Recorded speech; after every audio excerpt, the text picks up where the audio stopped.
السلام علیکم دوستو، آج ہم آپ کو ایک کہانی سناتے جس کا عنوان ہے دشمن اناج کا۔ رحمت میاں کا ہاسٹل میں رہنے کا یہ پہلا موقع تھا۔ وہ بہت گھبرا رہے تھے کیوں نہ گھبراتے، آخر ان کے پیٹ کا مسئلہ تھا، اور پیٹ کا مسئلہ یہ تھا کہ آخر پیٹ بھریں گے کیسے۔ گھر میں تو چلتے پھرتے بھی کھاتے پیتے رہتے تھے، کبھی فریج سے جوس نکالتے تو کبھی کچن کی الماری سے بسکٹ، کبھی بازار سے سموسے اور پیزا لا کر کھاتے تو کبھی گھر میں ہی پوریوں اور کباب کی فرمائش کر دیتے۔ آخر لاڈلے اور اکلوتے بیٹھے تھے۔ والدین تو ان کے منہ سے نکلی بات ایسے پوری کرتے کہ اگر رحمت میں میاں کی فرمائش پوری نہ کی تھی تو خدا نخواستہ وہ نظروں سے ہی غائب ہو جائے۔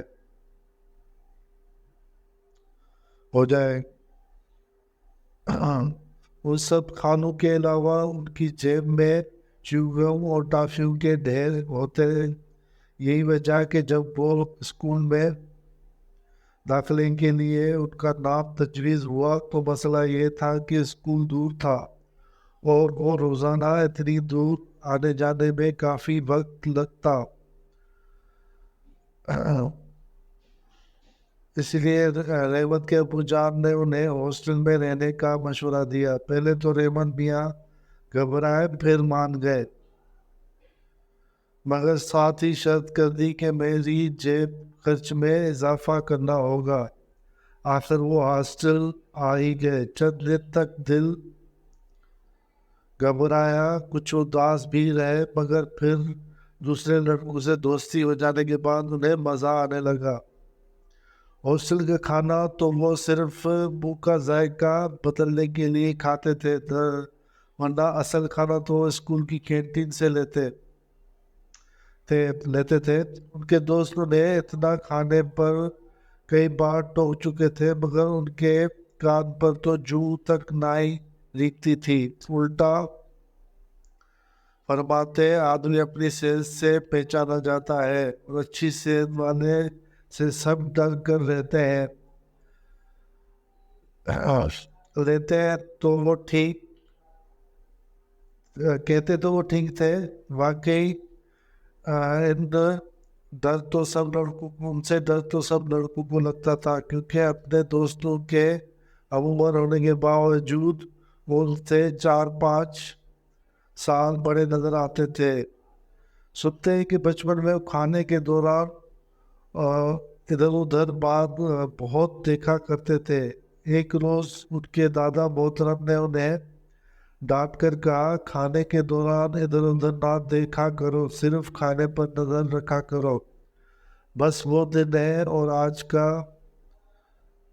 دن ہے۔ رحمت کھانے کے دوران ادھر ادھر دیکھنا تو درکنار، کھانے کے بعد بھی کھانے پر ہی نظر رکھتے ہیں۔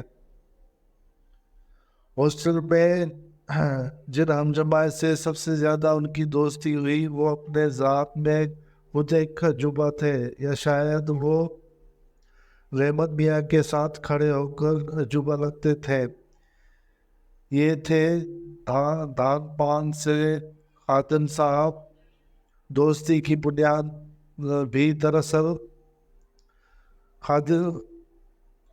بنیاد بھی خادم صاحب کی خدمت تھی، کیونکہ وہ خود تو اتنے مختصر سے انسان تھے کہ پھونک مار دو تو اڑ جائیں۔ کھانے پینے سے انہیں اس حد تک دلچسپی تھی کہ بس جینے کے لیے کھاؤ، اور رحمت میاں کا کہنا تھا کہ وہ تو جیتے ہی کھانے کے لیے ہے۔ سوچوں کا یہ تضاد انہیں ایک دوسرے کے نزدیک لے آیا۔ خادم صاحب اپنے حصے کا 50% کھانا رحمت میاں کے حوالے کر دیتے تھے۔ ایک دن خوب ڈٹ کر کھانے کے بعد رحمت میاں کی طبیعت خراب ہو گئی۔ ڈاکٹر کو دکھایا تو ڈاکٹر صاحب نے انہیں فوری طور پر وزن کم کرنے کا مشورہ دیا۔ یہ مشورہ سن کر رحمت کا منہ لٹک گیا، اور ڈاکٹر صاحب کے جاتے ہی وہ غصے سے کھانے پر ٹوٹ پڑے۔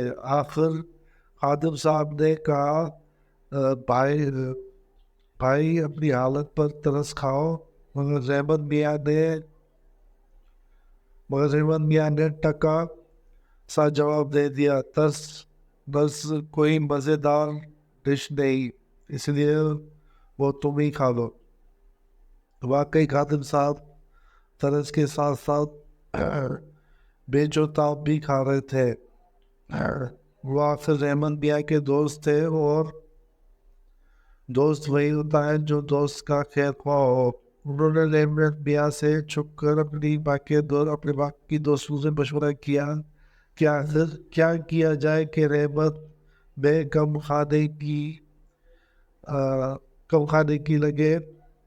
کھانے لگے۔ صلاح مشورے کی بات یہ تب ہے کہ ان کا جیب خرچ کم کر دیا جائے، نہ پیسے ہوں گے نہ رحمت میاں بیجا کھانے پر مجبور کریں گے۔ انہوں نے رحمت میاں کے گھر کا نمبر ملایا۔ دوسری طرف سے رحمت میاں کے والدہ صاحبہ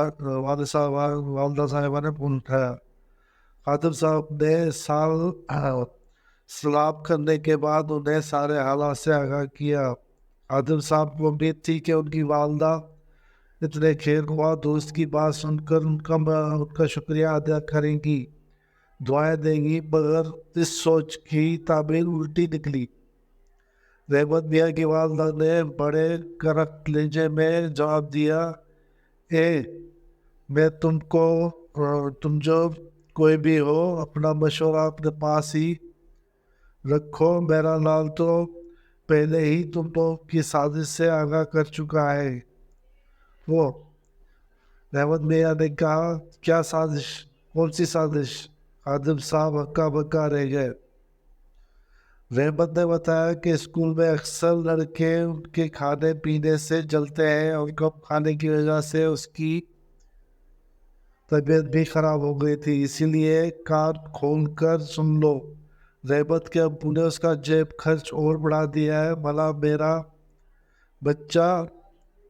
رحمت میاں کی والدہ کی بات تنبیہ میں رہ گئی، اور اسی وقت خادم صاحب کے ہاتھوں سے چھوٹ کر زمین پر آ گرا۔